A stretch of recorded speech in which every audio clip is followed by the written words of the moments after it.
Okay, this man, I like this guy. I'm from White Plains. Amen. Okay? We have a problem in this country. It's called Muslims. We know our current president is one. Right. You know he's not even an American. We need this birth question. certificate, man. But anyway, we have training camps growing where they want to kill us. Mm-hmm. That's my question. When can we get rid of it? We're going to be looking at a lot of different things. And, you know, a lot of people are saying that, and a lot of people are saying that bad things are happening out there. We're going to be looking at that and plenty of other things. I'm still convinced that guy was so contrived, so Peter Griffin. That was a plant. You heard it here. Welcome back to the show. As promised, Bill Tucker joins us, an Emmy winner like Rick Unger, who won one last night. We think that's why he's not here. Well, yeah, he stayed at the Emmy after parties. Come on. Well, that sounds very Unger-esque. But yes, Rick, we do miss you, and we hope you get back very soon. Anyway, yesterday, Donald Trump ran the Sunday show gauntlet, and the topic du jour, that's soup of the day kind of thing, was his answer, or lack thereof, to that question from last Thursday at a town hall in New Hampshire. Here he is on ABC's This Week. For the record, was President Obama born in the United States? Well, you know, I don't get into it, George. I talk about jobs. I'm talking about the military. I don't get into it. I mean, they asked that question, and I just want to talk about the things because, frankly, it's of no longer interest to me. We're beyond that. So, and even though you've raised questions, you've investigated this in the past, you're still... Well, you know, people thought I should have defended the president in terms of the question that was asked the other night, and my attitude is, would he have done that for me if somebody said that about me? And, you know, he's very capable of defending himself, believe me. And because he does all of his interviews on Sunday mornings anyway by phone, easy to do, like 18 shows, so the GOP frontrunner also joined Jake Tapper on State of the Union on CNN.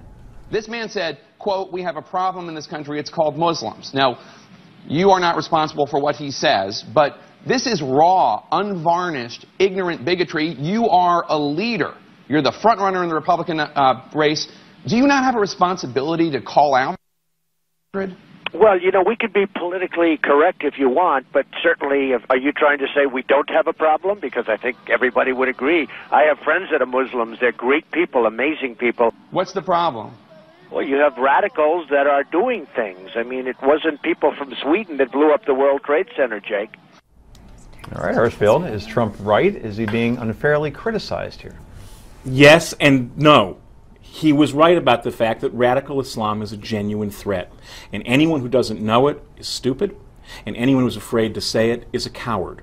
He was wrong when that questioner, because the worst thing that questioner did was, when will we get rid of them?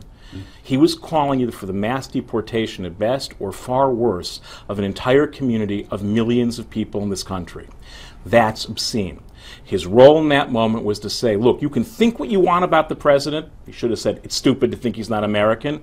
We do have a real problem with radical Islam. It is a deadly enemy, and we better start getting smart about that. But no, I'm not going to let you stand here and talk about mass murder or mass deportation of people, because we know other countries in the world that happens, and that's not American. Oh, Bill, I've asked this question 1,000 times in the show. Let's go for 1,001. Sure. Will this be the moment that Trump gets hurt and it actually begins to reverse his poll numbers? No. Because the base, 43% of Republicans, I think, believe that President Obama is in fact a Muslim, despite the birth certificate being presented. All that said, I guess it doesn't hurt him because the base, at least part of it, believes that the president was not born here. There is a very big base out there, and I'm not saying they're correct. I'm just saying it is a fact of life. There are a lot of people out there who believe he is a Muslim. They will argue that he's a Muslim. They will say that evidence is on their side, and they're not going to be unconvinced. So, no, it will not hurt his standing with those people. Okay, so we've got to move on. No, sorry about that, because we want to talk about Democrats, and particularly Hillary Clinton, who has been a critic of those who question the president's religious affiliation, and also Ben Carson's comments regarding electing a Muslim president. Hillary tweeted, because she loves the Twitter, and we quote, nope, we're not even, there she is, okay. Can a Muslim be president of the United States of America? In a word, yes. Now let's move on. H, I like how she signed that. Joe Scarborough pointed out this morning on Morning Joe, however, that former Senator Clinton is being a bit of a hypocrite.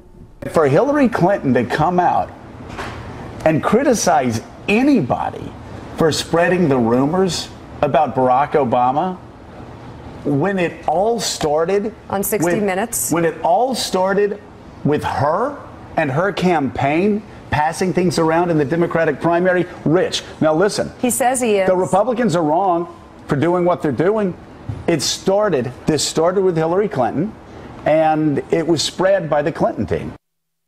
Now, John Heilman, author of the Insider Account of the 2008 election Game Change book, bestseller, he agreed as well that Hillary is the one from 7 years ago, Nomi, that started this whole thing. And now it's funny to watch what happens when Trump, this happens with him, outrage. Hillary, it's okay. Quickly. Campaigns are dirty. There's dirty tricks. Doesn't mean she necessarily agrees with it. Okay. Do you think Hillary Clinton is being a hypocrite? Go to newsmaxtv.com/comments. And as the race continues to get tighter with Fiorina and Ben Carson gaining on frontrunner Donald Trump, walk around. We want to know who your pick is for the GOP candidacy of 2016. Go to newsmaxpolls.com and cast your vote. Up next, Donald Trump has some new competition. Stay tuned.